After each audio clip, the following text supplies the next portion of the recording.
Hayvonlar insonning yaqin do'stiga aylanishi hayotda ko'plab uchraydigan hodisadir.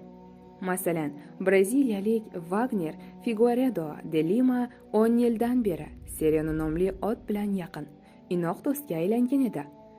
Ammo beshafqat o'lim ularni ajrashishga majbur qildi. Wagner avtohalokat tufayli olamdan o'tdi.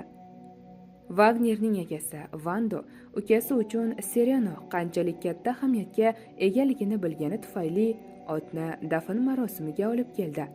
Ot dafn marosimida xuddi yig'layotgandek g'alati ovoz chiqardi.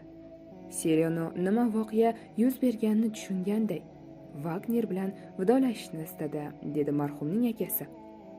Guvohlardan biri ot tobut yoniga kelib, uni hidlaganini, keyin boshni baland ko'tarib, sog'inch bilan kishnaganini aytdi. Otning bu holatini ko'rgan dafn marosimi ishtirokchilari ko'zlariga yosh olishdi. Qabristonga yetib borgunga qadar Sereno yo'l davomida tuyoqlarini yerga urib, yig'lab borgan. Keyin egasining so'nggi manzilida bosh egib, u bilan abadiy xayrlashgan.